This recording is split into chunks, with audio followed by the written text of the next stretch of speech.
All right, welcome everybody today. I hope you're all enjoying the Soybean Summit yesterday and today.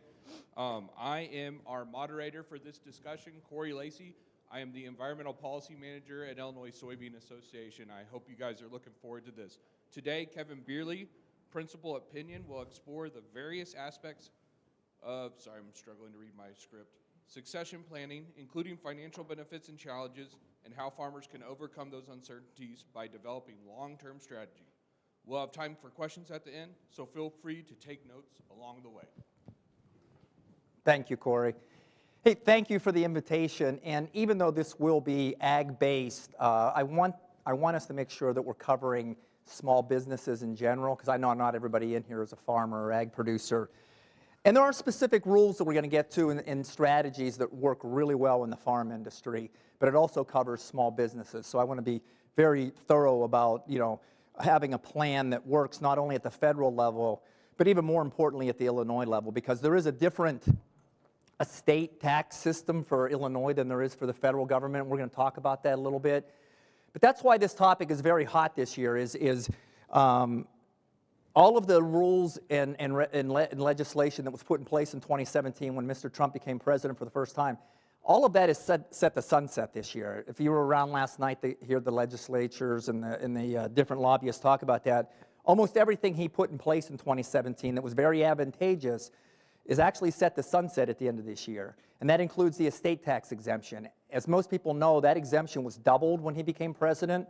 And so right now it's almost $14 million per person of assets you can have in your estate that during your lifetime you can either gift away or die with before you have to pay the estate tax. So that's the most generous, liberal estate tax rules we've ever had, right? $13.9 million per person. So that means if you're married, you almost have $28 million worth of assets that could be part of your estate before you're subject to the federal estate tax. That is set to sunset, like I said, on December 31st. And it would go back to then the $5 million that it was when he became president, plus inflation. Most people think that number will end up around $7 million. You can come down up front if you want to. I won't ask you any questions. So most people, myself included, think the estate tax exemption is scheduled to go back to $7 million at the federal level at the end of this year. My fear is they won't get anything in place until after December 31st. And for a short period of time, we're all going to be very, very nervous and make sure we don't take any flights or, drive during the winter. Because there may be a time next winter where it's in flux. And, if you're around that 7.7, you can't afford to get divorced, obviously. So you might be in that situation where it's like, what is the estate tax law going to be? We were here in 2009. The same thing happened. They didn't get anything finished until the end of that year, and there was a lot of attorneys that were telling their clients, give it away, because this is going in the wrong direction. We're going from $5 million back to, it was $3.5 million. We're going back to $1 million to start gifting everything, which was a terrible answer. But Congress was not coming to any resolution around this. This was under President Obama. And so there was a real fear that and I'm afraid that's going to happen this fall. And so I want to talk about there's better solutions out there than running to your attorney on December 31st and saying, please, dear God, what do I do with my assets? You guys already have a problem because of the lower exemption in Illinois, so it's not so precarious. You guys already need to have a plan in place around that. I would say the biggest problem I saw with Mr. Trump doubling that exemption is people decided they didn't have to do estate planning anymore. I'm under the number, I don't have to do estate planning, which was a terrible idea because now I'm back spending all my time in court trying to keep a family farm together because dad and mom didn't do an estate plan because they were under the number. And now guess what happened? They have 3 kids, 2 are on the farm, 1's off, and their will that they did 30 years ago says, just split it 1/3, 1/3, 1/3 to all my kids. And that's a terrible answer in a small business environment, and especially ag. Because the on-farm heirs should not be making decisions with the off-farm heirs. You talk about leading to fights, misunderstandings, lawyers. And I'm a lawyer, and I don't want to be involved in your estate after the fact, because there's something you can do before the fact that will solve almost everybody's problem in this room. So we're going to talk a little bit about how to solve that problem, but I'm going to spend a little bit of time talking about how we got here. And then if I keep you awake, we'll get to the solution. And so there's a little incentive to, stay awake for me so that we can get to the solution of the problem that, quite honestly, the Congress has had or created. And it changes with every administration. So the estate tax rules have become a political football that have changed with every president since Nixon. And so I understand when people come up to me and say, why in the world would I do estate planning, succession planning, when I know the rules are going to change? And I'm just going to have to change my plan again. It's expensive, it's time-consuming, it's a headache, and I don't want to have to worry about that every single time. Biden was the first president that did not change the estate tax laws since Nixon. And it wasn't because he didn't try. If people remember in this room, in 2021, he had put some legislation together that would have actually taken the exemption back to $1 million. $1 million. And we were within one Senate vote of that happening. So that scary stuff can happen again. And I'm not up here to blame anybody about why we're there. In fact, I want to talk a little bit about the history of how the estate tax rules became such a political football anyway, just so we all in this room understand where we're coming from and what's going to happen in our futures, because it's going to continue to be like this. The next administration will change the rules again. Administration after that will change the rules again. So we have to be ready for that. And we have to find solutions to that can be put in place and grandfathered in when the next administration changes the rules. So that's really what I want to focus on in the second half of this is what rules can we put in place to make sure that the next administration can't change their estate plan, that they have to abide by the rules that you've put in place so you don't have to keep running to your attorneys and accountants every time we have an administrative change. So the estate tax law was first put into effect in 1916. So even before then, our forefathers, if you've ever read some of our early documents, the Federalist Papers especially, there was a lot of talk about having some kind of an inheritance tax system in place. So it is really part of our early roots. I mean, our forefathers did not want a European system where the same 10 families inherited all the land in the whole, country.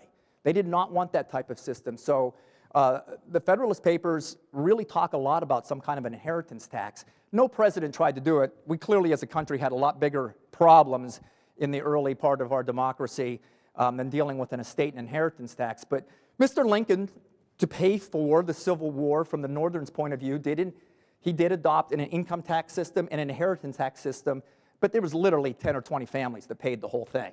I mean, there was not that many wealthy people, no computers back then, so there was no way to really track people. So you almost had to volunteer to pay that type of tax. And those families sued Mr. Lincoln's administration, and the Supreme Court, after Mr. Lincoln was assassinated, overturned his income tax and estate tax rules. So we didn't have any income or estate tax rules. Remember, everything was about tariffs back then. If you brought goods into a country, into a state, into a territory, there was a tariff on it. That's how all taxes were attributed for all countries up until World War I, really. And there's a lot of people that would tell you that's why we had World War I, because there was a lot of tariff issues. So all countries, including us, got away from it at World War I.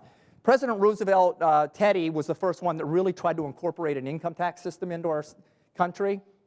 And again, the Supreme Court overruled that and said it was unconstitutional. It wasn't until 1916 with Woodrow Wilson, in order to pay for World War I, was able to get a much more liberal Supreme Court to agree that our current system was constitutional. You still hear a lot of arguments 100 years later, is our income tax system and estate tax system really constitutional? Is it apportioned properly as our Constitution requires? And we're not going to debate that today. The courts still fight about some of those issues, to be honest with you. And for income tax purposes, you will lose that every time. So if that's how you want to get out of paying income taxes, you better look good in an orange jumper, because you're going to be out there picking up trash on the side of the road. So don't try that argument. With estate taxes, my argument is, for the estate tax system, it is not wealthy people that pay estate taxes in this country.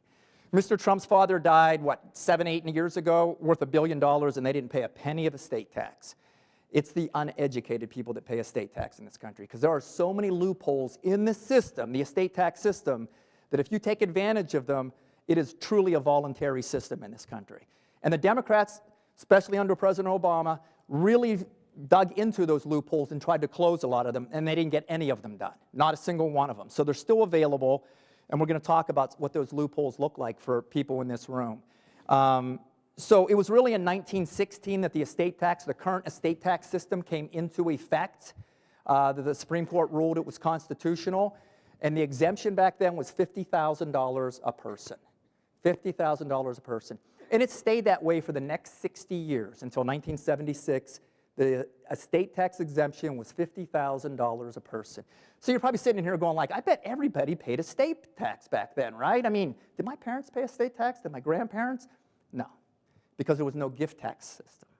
So when you were ready to die, you called your priest and admitted to all those things that you didn't want to admit to yourself, and you called your accountant or attorney and you said, give all of my assets away. And that's how nobody paid estate tax. They just gave them all away on their deathbed because there was no gift tax system. Well, as Mr. Ford was leaving the White House in 1976 and he wasn't in a good mood, he decided to couple this new gift tax system with the estate tax system and said, from now on, you can either die with these assets or give them away during your lifetime, but no more giving everything away at your death. And they doubled the exemption to $100,000 a person. So the exemption was $100,000 a person under Ford as Carter took office, and it was coupled with this gift tax system that now became our current system. Now you can either die with these assets or you can give them away or a combination of both, but we're going to count that all towards you as part of your exemption. The interesting thing about Illinois is it doesn't have a gift tax system. So in Illinois, you can gift all of your assets away way above the $4 million, and those assets do not get pulled back into your estate. So there's a lot of good estate planning attorneys in Illinois that say, give all your assets away, so that when you pass away, you don't have an Illinois problem.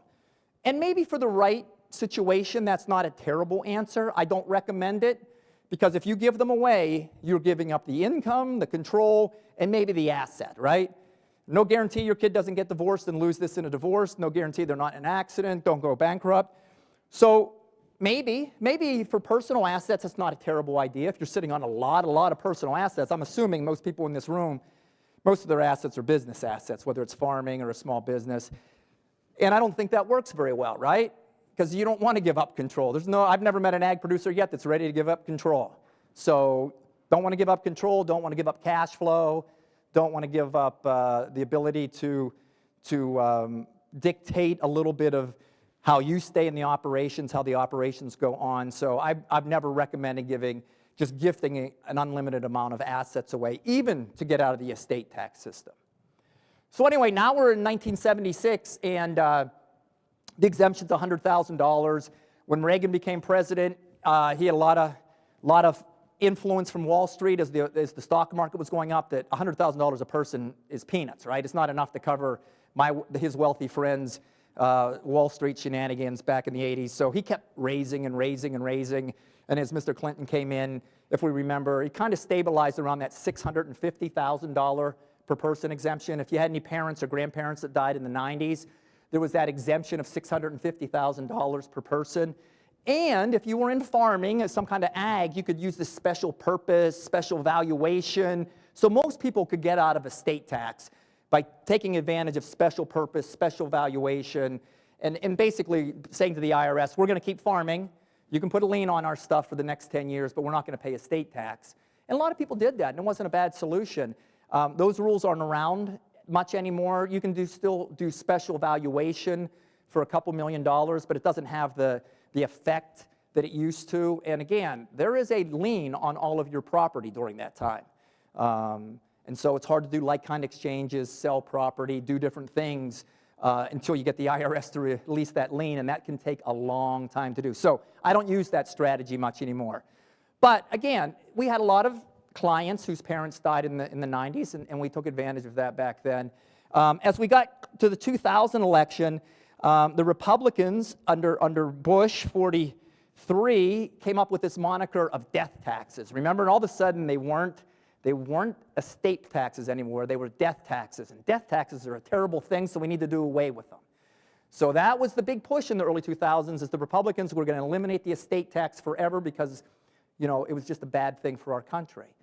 They didn't have enough votes. As you know, you can't get anything permanent in the tax laws unless you have 60 senators. And we haven't had 60 senators control the Senate, almost in my lifetime. It's been since Nixon, since we've even had that. So it's really hard to get permanent tax laws for anything.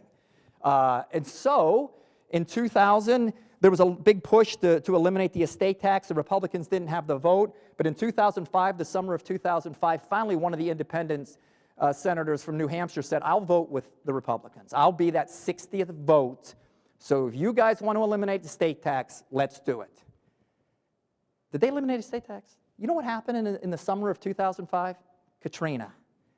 And they knew the federal government was going to have to pay for Katrina. So they never even brought to the floor the proposal to eliminate estate tax. Because Katrina we're still paying for Katrina. If you've ever been down to New Orleans recently, it's still not cleaned up, to be honest with you. So it's been a very expensive ticket. Our congressmen are very good at spending our money, so they like to collect our money. And so when the Republicans had the time to do the right thing and really vote to eliminate the estate tax, they decided to punt on that. It wouldn't have mattered. Mr. Obama, when he became president in 2008, could have brought it back. So there's no such thing as permanent tax laws in this country. The next administration can always change it if they have the votes. And even when Mr. Trump didn't have the votes, because he didn't have 60, he just used reconciliation and made it an 8-year before its sunset thing. Now, there's a lot of people that think Mr. Trump is going to extend these tax cuts. And it is a priority. He didn't talk a lot about it on the campaign trail, but it is a priority for him to absolutely extend the tax cuts. Does anybody know why it was put in place for 8 years when he first became president? He planned on being in office for 8 years. Exactly. How long do you think he plans on being in office this time? Under our Constitution, he could only be in office for 4 more years, right? So there is it's critical thinking, but they think that he'll try to get it extended for 4 years. And then it'll go back and sunset in 4 years. He's not going to get everything he wants. I mean, that's just the reality. Nobody knows what the estate tax or the income tax rules are going to look like after this year. They're going to get negotiated really, really hard. People are going to have to, compromise, which our Congress people don't like doing necessarily, but they're going to have to compromise to even get any kind of tax bill. I mean, that's why Biden never got a tax bill. They wouldn't compromise. The Democrats dug in their feet, and they decided they wouldn't compromise, and so they never got anything. So that's why we still have Mr. Trump's tax bill right now. But again, it all sunsets at the end of this year. Some of the depreciation rules have already started sunsetting, and you're feeling those a little bit. But they're all going to have to get negotiated this year. There's going to be a lot of talk about it in the papers. It's going to be scary, and then it's going to be euphoric, and then it's going to be scary again. So don't ride that roller coaster ride. Go plant, enjoy it, take a vacation, and then go harvest and enjoy it. But do not ride this roller coaster of stuff you see on the internet, in the news, because nobody knows what this is going to look like. And the biggest fear is it won't all get settled until late in the year, if not carry over under threats. Again, Mr. Trump doesn't mind shutting down the government. So, this could carry over into 2026, and dying on the 1st of January 2026 would probably be a terrible idea. So, again, you guys all had a chance in 2010. That was the only year we've never had an estate tax. Remember, it sunset, again, under a rule that Bush 43 put in place. But none of you took advantage of that great estate tax planning and died in 2010. None of you did that. So now you're stuck with another situation, right, where you got to actually do some planning. Because, again, I've spent the last 4 or 5 years really in courts more than I have since I started practicing 30 years ago. Spent a lot of time in courts trying to keep, estates and especially family farms together. And it's hard on the back end because kids are fighting. They each have their own attorneys. They don't know what mom and dad really wanted. Mom and dad left everything, equally to everybody. And it caused a lot of turmoil. And I thought we were beyond that. I would say I was really proud of the way that farmers really embraced and got proactive in doing estate planning in the late 90s, 2000s. And then it kind of died off again because Mr. Trump was able to double that exemption, and which is a great thing. But a lot of people just rested on their laurels and said, well, I don't have to do anything now. Now, the problem in Illinois is you got legislation, and they're in session right now. Half of them, the Republicans, are saying we're going to either eliminate the estate tax in Illinois, or we're going to expand it, or we're going to tie it to the federal system. They've been saying that for a long time. And then you have the Democrats that are saying, no, we got to roll it back to 2 million. No, we got to roll it back to 1 million, So, you get both sides fighting about it, and it ends up staying where it is, probably at $4 million, and that's probably realistic of what's going to happen for the next couple years in Illinois. Is, you guys are great at voting, but you're not the growing segment of the Illinois civilization, population. There's more people in the cities. The urban areas produce more people. They vote, and they don't see the need to benefit the farmers. To be quite honest, Illinois should have an exemption for all farmland. It shouldn't even be subject to the estate tax if they want to keep the small farmer in place. 2 states still have that, Oregon and Washington, but the other states don't. They don't have an exemption for farming, and I don't see that coming back. Yeah. How do we go about bringing that change? Legislative-wise? Where do we start? Have more kids. Just have a ton of kids, man. Yeah. Have a ton of kids. Yeah, you're on the wrong track there, obviously. So again, I'm going to talk about some strategies that don't require that. Okay? The current tax code allows for taking advantage of some things that will eliminate Illinois and federal estate tax without having to have more kids or change the electoral's decision-making process in Chicago. Because I don't know how to do that. I'm just going to be honest with you. So if I can manipulate the tax code instead, that's what I know, right? I went to law school, and I had a lot of friends that partied and had a lot of fun. I had some fun, but I had a lot of friends that had a lot of fun. You know what a C law school student, you know what they're called? Government employee. So most of my friends work for the IRS, and they're not the brightest people in the world. So I try to stay ahead, a step ahead of them. There's not a whole lot of statutes. We have a statute that says, "Thou shalt not kill." What is that? 4 words? Do we kill stuff? Every single day. There's no exemptions to that. That commandment says, "Thou shalt not kill." We kill stuff all the time, and we justify it however we want. So you think they can write a tax code that I'm not going to be like, yeah, I don't think that's what they meant. Are you kidding me? So we'll figure something out. So that's how what we do is your solutions are change the electorate, which I don't know how to do that. I really don't. This country's not going in that direction. We're becoming more urban, not rural. Big farmers are coming in and overpaying, institutional money, outside money. You're not stopping that flow. They got a lot of 1031 money that they'll pay $20,000 an acre. They don't care. They're in the long game. Will your land be worth $20,000 an acre? Everybody in this room, yes, absolutely.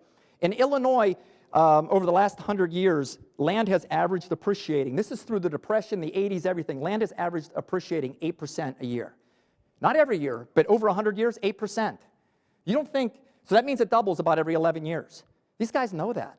They'll buy your land, way overpay, and watch it appreciate over the next 11 years, 20 years.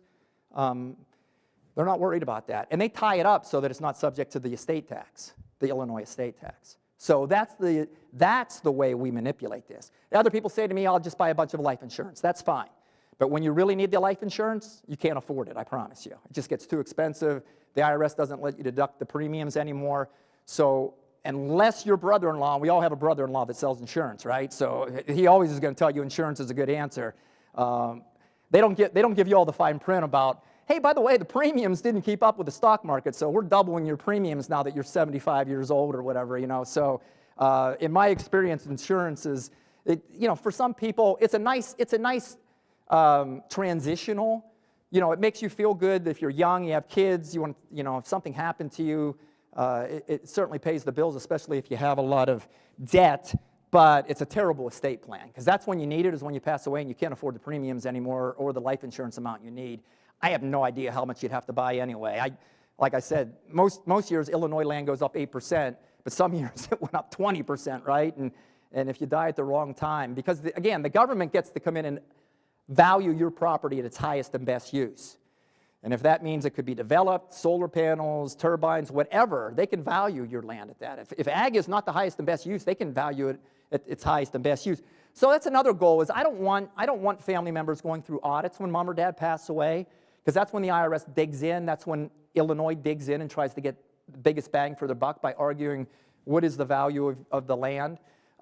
So there's a strategy for getting that statute that they have. They have 3 years from the date of death to really audit your estate, but you can get that statute running sooner by filing a gift tax return. So the strategy to fix all this, oh, by the way, I said that each spouse, each individual gets this exemption. Another strategy that does not work is collecting spouses. Don't try that. I can't keep one spouse happy, so I don't recommend moving to Utah and collecting spouses. So that's another strategy that people are like, well, I guess I could get a couple wives or something like that. And I'm like, yeah, Yeah. No, we ruin women. Women don't remarry. Men remarry because we're pathetic and we need to. Women don't remarry. So the strategies that don't work are obvious. The strategies that do work are what's in the tax code already. And so let's talk about first, and especially with the women in the room, is as much as we all want to get out of estate tax, what the women in the room is, I want this to go to the next generation, and they can sit around and have Thanksgiving together and Christmas and no conflict. And that's very, very important. It should be important that you lower the conflict potential, because again, we're talking about a significant amount of assets here. Now, if you've created this farm on your own or inherited it off your dad, you can't even imagine that, when somebody says to you, well, between your farm, your operating line, your crop, your equipment, you're a $10 million operation. They just can't even fathom that's true. But it is the reality. These are not small businesses for the most part anymore. These are significant sized businesses. And it is, once you have, bigger numbers, transitioning it to the next generation is hard. It really is difficult. And so having that family harmony should be a high priority. And that means even if you're way under the exemption, you should still have a plan in place. And what I mean by that is, when you get married, you should have kids. Everybody in this room should have a will once you're married and have kids. You need a will, because a will dictates who is going to take care of your kids when you pass away.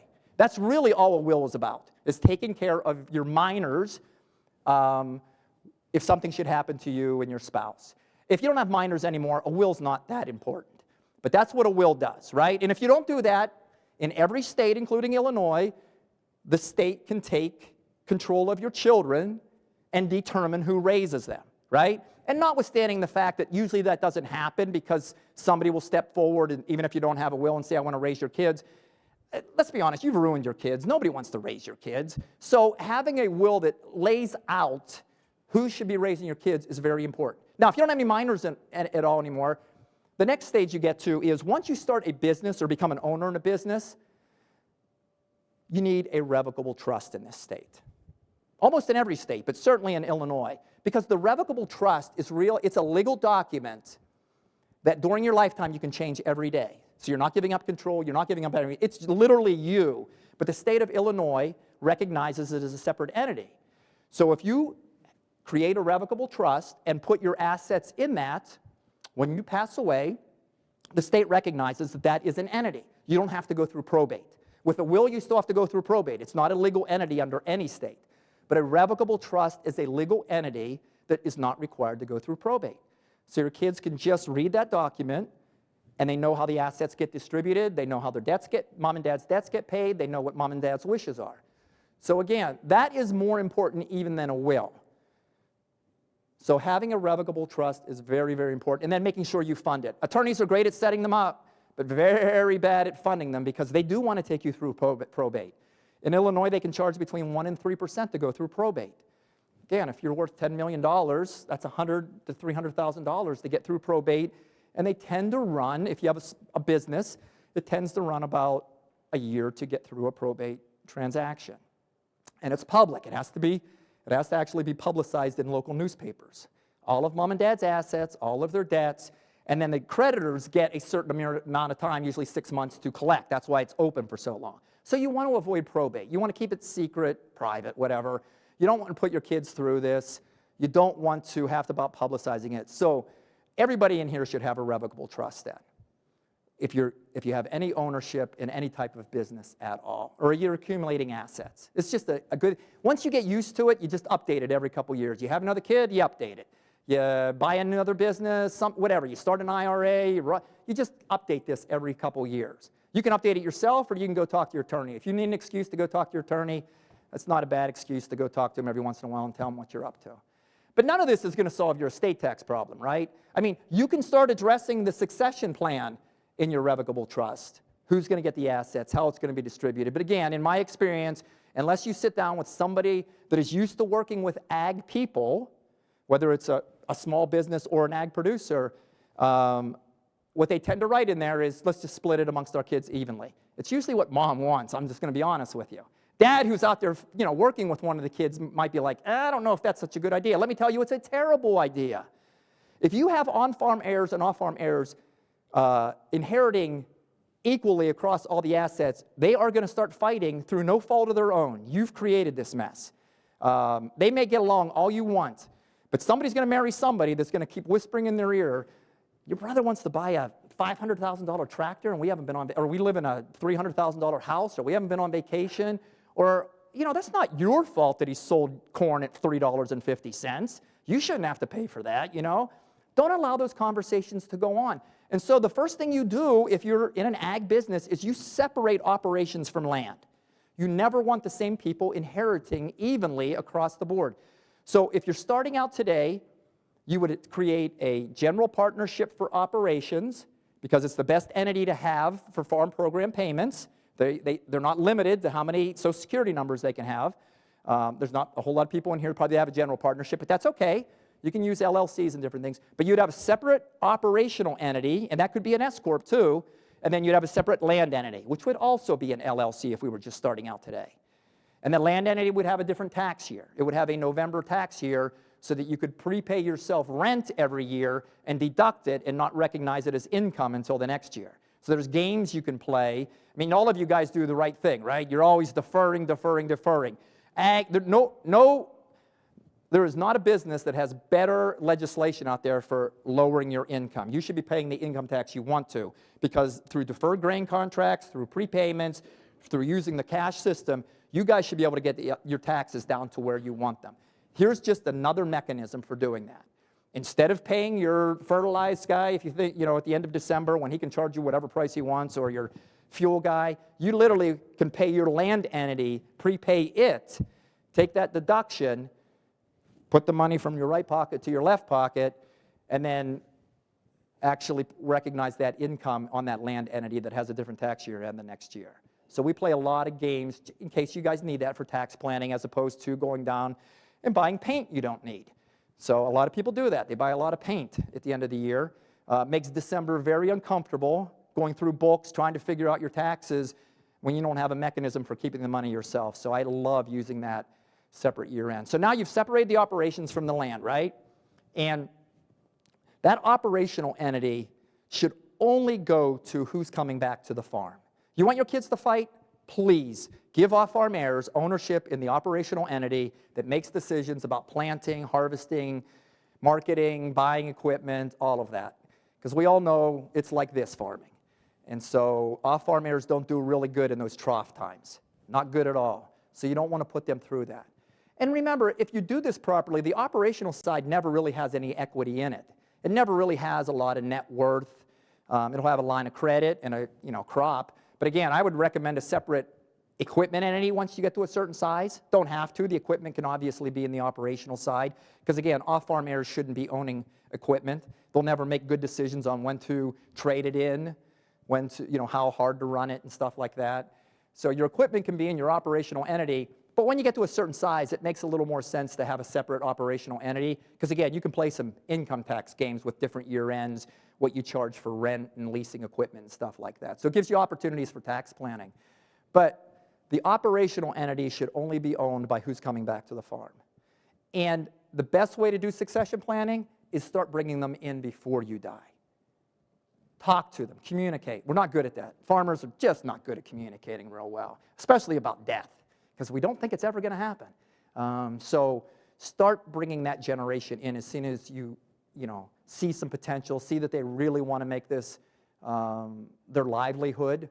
The best succession planning you could ever do is to have one child that really loves what you do. That is a great succession plan, and nobody does that.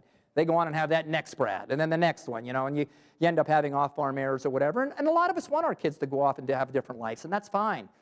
But having one that's passionate, that you've made look like fun, that's the best thing you can do, is make this look like it's fun. Make it look like somebody should come back and do this.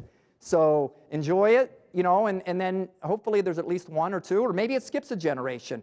We had a family farm in western Pennsylvania, and my grandparents, we had cattle, sheep, a couple hundred acres, and we would all get together there every summer, and I have 33 first cousins, and it was a lot of fun. None of my grandparents' children, 4 children, wanted to farm, so didn't ask the grandkids anything, didn't talk to them. He just sold it because none of his kids wanted to farm. You think me and my 33 cousins ever get together anymore? No, there's no family farm to come back to. We're spread out all over the place, and there's no central place to come back to, so we don't get together anymore. It's sad. So yeah, maybe a generation doesn't want to farm. That doesn't mean they still can't be landlords. You know, if you set up the land entity properly so that that it's paying whatever mortgages it may have for the future, paying insurance, somebody's always going to want to farm it, provides a nice dividend. Yeah, the kids may be like, you know what, this isn't a terrible idea to be a landlord for a while.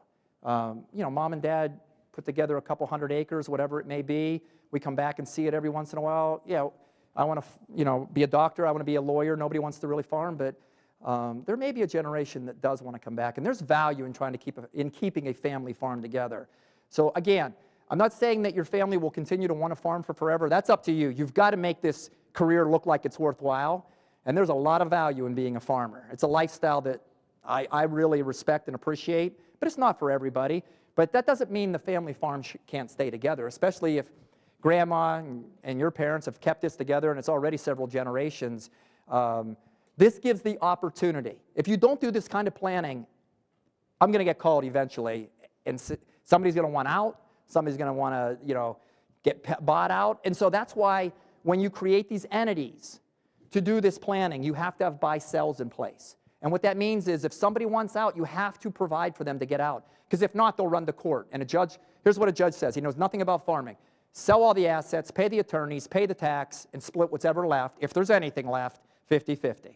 Or one-third, depending on how many kids you get. That's all the judges know. They really do. They don't know how to make a farm function. Because if you scratch it out on paper, farms, they don't cash flow very well. So judges just say, sell all the assets, get rid of it. So you need buy-sells for any entity you have in place. This is true for any business. You have to have good buy-sells in place, saying if you don't want to play, here's how you get out. You don't run to court. I've put in place how you get out. And on the land entity, big discount because it can't afford to cash flow, if they get bought out for their dollars. And over time, right? I mean, maybe 20, 30, 40% discount and bought out over 20 years on a land entity. Operational entity, again, you don't build up a lot of net worth in the operational entity. That allows you to bring in more members pretty easily. I hear a lot of people that have all of their operations, land, everything in one entity. How do you bring somebody in? I mean, the thing's worth, make up a number, $5 million. How do you bring somebody in if they don't have $1 million or $2 million? You can't. But if you're only trying to bring them into the operations to start, that operational entity literally can be zero all the time. Your line of credit could be equal to your equipment line, your crops. I mean, it could be the equity in an operational entity can at any time be zero. So you can bring anybody in at 20, 30, 40, 50% for very little money, if not nothing. So that's another reason I like to split them up, is it makes it very easy to succession plan, meaning bringing the next generation into the operations. But again, it needs to have a buy-sell too. If you want out, this is how you get out of the operation. You don't get to run to court and have a judge decide the value. We've already decided the value. So this is estate and succession planning 101. This still hasn't solved your estate tax problem, and I got now 10 minutes to do that. So, in a revocable trust, in a will, all these assets are still part of your estate, and they're appreciating. Let's hope they're appreciating. It's never more depressing to me than when I come into a room and people are like, well, I can't afford to grow anymore, because, between Illinois and the federal government, 56% of it goes to the government, right? So you're working harder for somebody other than your family once you're above those exemption amounts. So how do you keep growing, enjoying what you're doing, and making sure you're not paying the tax? You have to move these assets out of your estate. And so what everybody in this room has heard is, well, you got to move them into an irrevocable trust. And there's not a person in here that should ever move their assets into an irrevocable trust, because it is exactly what it sounds like, irrevocable. You can't change it, you can't control it, and you can't get the cash flow from it.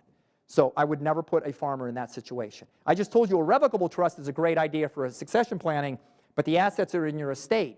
Irrevocable trust, terrible for succession planning, but the assets are out of your estate.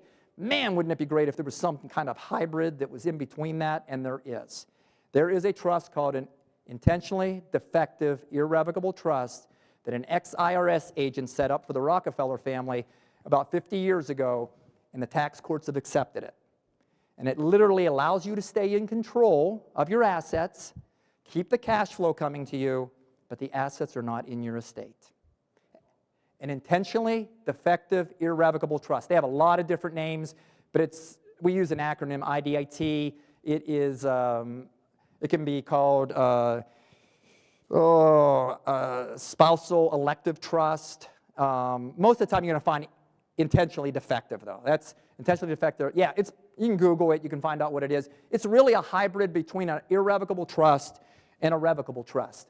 Meaning, again, you're in control till the day you die, or you're willing to give up control, but the assets are out of your estate, and they continue to grow out of your estate. So, again, depending on where you're at net worth-wise, what you want to do is you want to move these assets over into this trust environment, right? But I don't want to move all of the assets over there because I do want you guys to stay in control. So what we usually do, because discounting is still available, and we'll talk about that here in a minute, is we usually get that LLC, whatever your entity is. Sometimes it's a land S corp, I get it. What we do is we recapitalize it so it has 99% non-voting and 1% voting. And the reason you do that is the courts have been very generous that you can discount non-voting interests, even in a family environment. So the argument there is if you don't get to make the decisions, you don't determine the cash flow, you have very limited say in this entity, what would you really pay for it? And the courts have said maybe 60 cents on the dollar. So most courts allow a 40% discount on your assets. Now that in and of itself, just restructuring and setting up that way, will get a lot of people under that $4 million exemption or whatever your exemption is. Washington, it's $2 million, Oregon, it's $1 million. But just restructuring so that you can discount 40% will help a lot of people. Here's the problem with that, is again, President Obama figured this out. The people were using this strategy to get their assets values beaten down. So he said in 2012, no more using these trusts. They're too powerful. Wealthy people are not paying estate tax. They're using these trusts. Mitt Romney, who ran for president that year, had $1 billion in his IDIT that was never going to be subject to estate tax. And so Mr. Obama said, no more using these trusts. We're out. And his attorney general came back and said, that's fine if they've only gifted to it. But if they have a contract under state law with this trust, you can't unwind it. You can't say that contract's not any good. The Supreme Court of this country has not overturned any state contract law in over 100 years, and they're not going to. So that was a real clue, because Mr. Biden tried this too, and his attorney general told him the same thing. That was the real clue of how to do these properly. And what I mean by that now is you want to gift some of those units, right? You're not gifting money, land, anything. You're gifting limited units that have no voting rights into this trust. And by doing that gift, you file a gift tax return and get that 3-year statute running right now. Because you don't want Illinois and the IRS auditing you when you pass away and digging into your business and trying to figure out how much land did this guy really have, what's the real values, could it be developed, should it have solar? You don't want that conversation going on with your kids. So make the gift now and get that statute running so that the governments only have 3 years to look at your estate plan. Then what you do to get around Mr. Obama and Biden's rules is you sell the rest of those non-voting units to this trust. Because it's you during your lifetime. This trust has no effect while you're alive. It's like a revocable trust. Because it's just you, you're selling it to yourself. That's not a taxable transaction. Don't even have to report it. It's like giving it to your spouse or giving it to yourself. But the reason you want to sell it is you do want to create Illinois contract law. Because now you have a contract that the courts will not overturn, that you have created.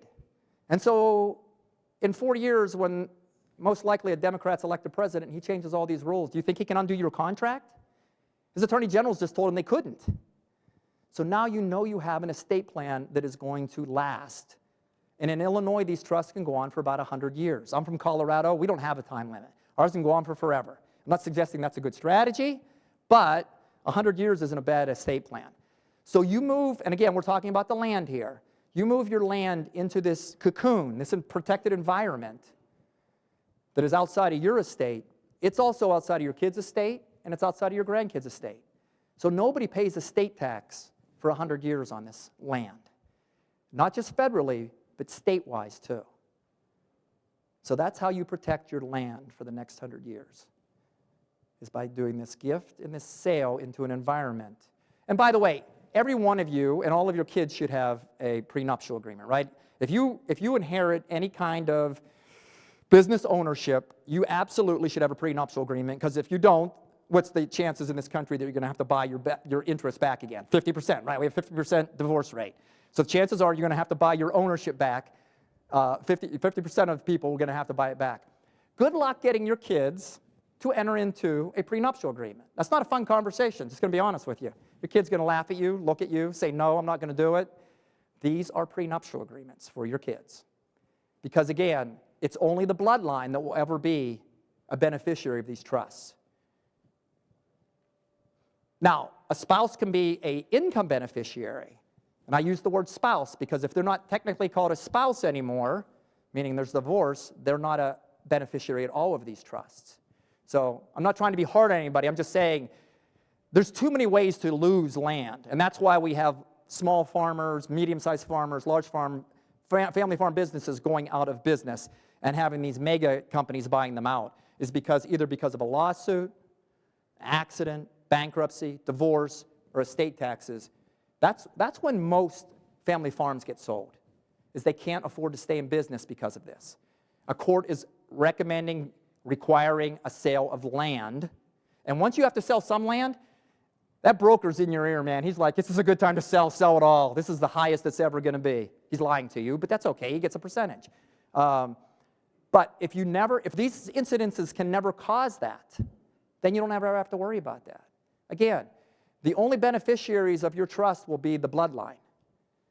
So, if your kid's in an accident, they're a beneficiary, but they're only a beneficiary if the trustee makes a distribution. As long as there's no distributions, there's nothing for them to lose, because you never want to distribute the land outright, right? Even if they're getting bought out. But, you have a kid, a grandkid, whatever, that says, you know what, I don't want it. Family business isn't for me. I'm going to go do my thing in Timbuktu, whatever. I want bought out. What are they getting bought out of? The non-voting units. That's what's in that trust, not the land. The land is still in the LLC, S-Corp, whatever you created. So you want to build these in layers. That's the key here. You have to have a lot of flexibility. Some of you guys are a little older, some of you people, younger. You have to have a ton of flexibility. I can't tell what's going to be coming down your pathway. But I don't want you doing an estate plan every time something changes in your life or every time there's an administrative change. So you have to build these things in layers so that if somebody has to get out of them, the rules are in place. And again, they're getting out of the entity. They're not getting out of the land. They're getting out of the entity. Quickest way to lose your land, again, we talked about a lot of them. Here's another quick way to lose it, is give 3 kids. You have 300 acres. You give 100 acres to each kid. How in the world do you decide which 100 acres to give to who? And in 3 years, when somebody wants to put turbines on one of the sections, and now that pisses off the other 2 kids because they're not getting any income from that, right? So, yeah, or they find oil under one section, not under the other 2. I've seen that many, many times. So don't unless you're dead set on divvying up your land, it's a terrible idea. You can never get that right. You can't predict out far enough to know what really the value of your land is. 50 acres on my property is going to be developed. Now it's worth $50,000 an acre instead of 15. And the other 2 kids are mad. So keep it together in that entity, and they all can benefit, right? So one of the things we talked about was the financial aspect. Once you're gone, this is your cash flow. This is your retirement. I get people that say all the time, I can't give my land away. Yes, you cannot give your land away. It should be yours until the day you die. It's your retirement. But then when you pass away, it goes on to the kids. Make sure dividends, rent is being paid out. Again, that will irritate people if they're an owner of something, but they're not getting any benefit from it.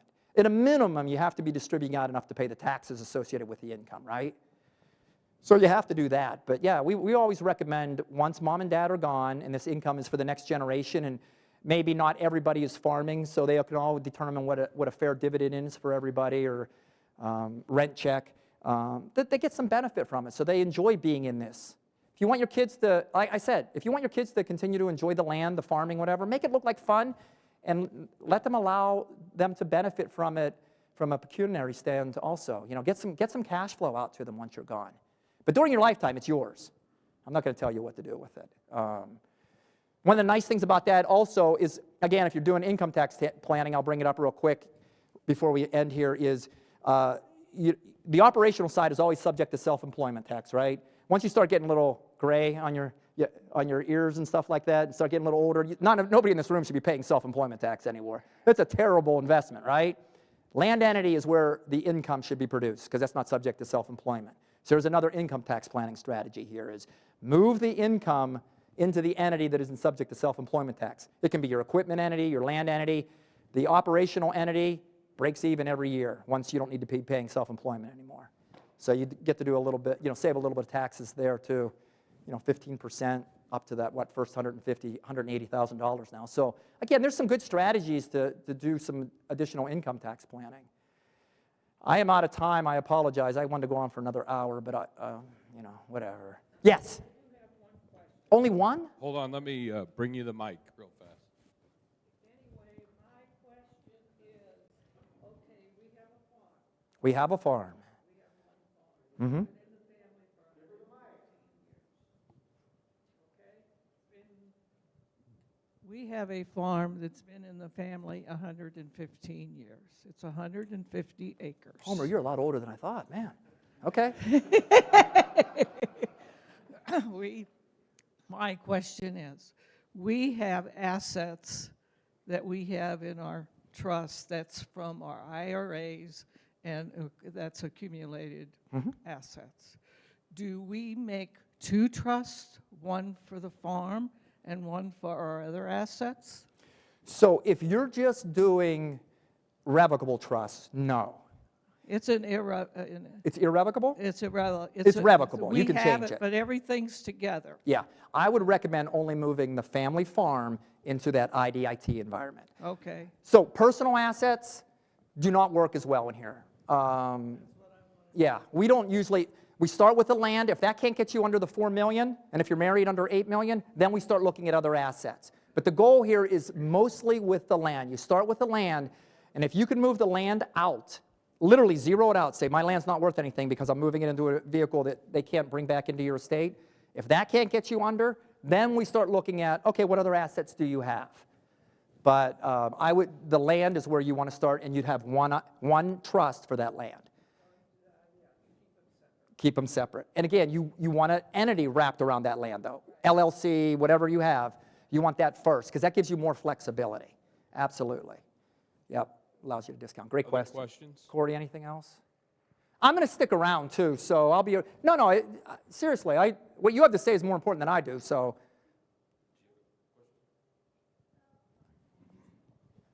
So my sister and I inherited our family farm. Mm-hmm. Should we set up something as a sibling to pass on to? Yeah, so there's two ways to do that. Do you have... Oh, my sister and I have inherited our family farm. She's trying to write out her husband. Yeah. Well, we always kept things separate. Yeah, that's fine. You don't have another family running around, do you? But we Okay. have children. So two ways to approach that. Obviously, it's for the... Do you have a family? You have kids? Yes, we have Okay, 3 and children. And does she have family? She has kids also? No, she does She does not. not. She So it's never going to end married. with her, right? Pardon? It's going to end with her, Correct. and it's going to go to her nephews and nieces. It's going to go to the nephew and nieces. Yeah. So Which is- yeah. So you two can do a plan together because she doesn't have any kids. If she had kids, you would want to do 2 plans. Instead of moving the land, you would move your ownership interest into 2 separate trusts. Your sister would have a trust, and you would have a trust if she had kids. Since everything's going to come back to your kids, you can just do one trust that you both can be the grantor of. So, yeah, pretty simple. I know it doesn't sound simple. I get paid to complicate things. But, that would be a simpler plan. If she had kids, you'd have to do 2 different trusts and 2 different entities. Because you don't want to commingle with your sibling if she had children. Because the cousins end up fighting. You know that, right? You've ever seen cousins? They can fight like crazy. I was in a meeting with a family. 2 brothers operating passed away within a month of each other. Neither one had a plan. Land's worth $20 million. Shocked the heck out of the cousins. 8 of them sitting in a room. And they went around the room. I asked them to introduce themselves to us. They went around the room and said, I hate my cousin. I don't want him to get a thing. I hate my cousin. I don't want him to get a thing. That's it. They all went around the room and did that. So I said, okay, the solution is write me a check for $20 million. You don't have a problem anymore, right?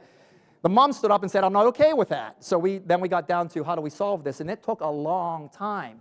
So you don't want to intermingle cousins if you don't have to. But she doesn't have any kids, so that would be a much simpler way to solve that. Because you'd just be co-owners together, and then when she passed away, it would run down the line to your children.